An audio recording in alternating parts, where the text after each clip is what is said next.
માલગઢમાં ગૈર અને લૂર નૃત્યે આકર્ષણ જમાવ્યું। લુપ્ત થતી જતી કલાને જીવંત રાખવા માટે દર વર્ષે ગૈર અને લૂર નૃત્ય રમાય છે। ડીસા સહિત આજુબાજુના ગ્રામ્ય વિસ્તારમાં વર્ષો પહેલા રાજસ્થાનથી આવેલા માળી સમાજના લોકો વસવાટ કરે છે। તેઓ હોળી ધૂળેટી પર્વ રાજસ્થાની જેમ જ ઉજવે છે, જેમાં ડીસા તાલુકાના માલગઢ ગામની જોધપુરિયા ઢાણીમાં આવેલા કાળા ગોરા ભૈરવ ધામ ખાતે ભૈરવ યંગ બોયઝ ગ્રુપ અને શ્રી ભૈરવ મ્યુઝિકલ ગ્રુપ, દિનેશ ગેલોત, સીમા માલી, ભરત યોગીરાજ, પુનિત કલાકારો તથા સમસ્ત ગ્રામજનો દ્વારા સોમવારે તિલક ધૂળેટી અને મારવાડી ગેર અને લૂરનું આયોજન કરાયું, જેમાં મોટી સંખ્યામાં ભાઈ બહેનો પરંપરાગતમાં સજ્જ થઈ પુરુષોએ ગેર નૃત્ય અને મહિલાઓએ લૂર નૃત્યએ આકર્ષણ જમાવ્યું।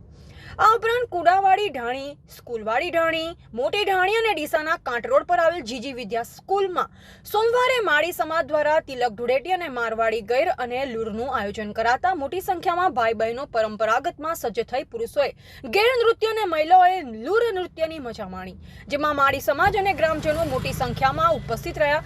રાજસ્થાનમાં હોળી ધૂળેટી પર્વની ધામધૂમપૂર્વક ઉજવણી કરવામાં આવે છે, ત્યારે માલગઢ સહિત આજુબાજુના ગ્રામ્ય વિસ્તારમાં વસતા મારવાડી માળી સમાજ દ્વારા લુપ્ત થતી જતી કલાને જીવંત રાખવા માટે દર વર્ષે ગેર અને લૂર નૃત્ય રમાય છે, જેમાં ગામના તમામ લોકો એક સંપ થયા લુપ્ત થતી કલાને જીવંત રાખવા માટે ભારે જહેમત ઉઠાવે છે। ત્યારે સોળ આની સારું રહેશે તેવો વર્તારો જોવામાં આવ્યો।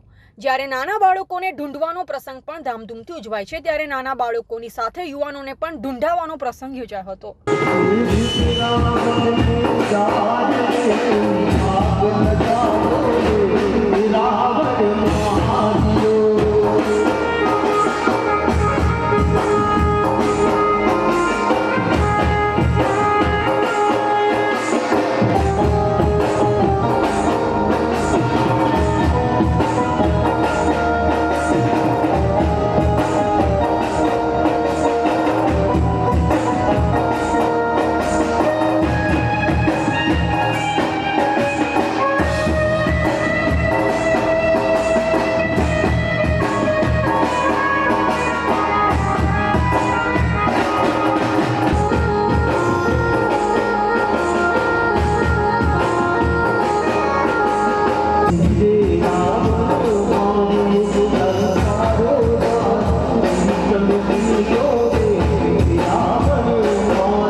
એવાલ ભરત સોલંકી, સંબંધ ભારત ન્યૂઝ, ડીસા।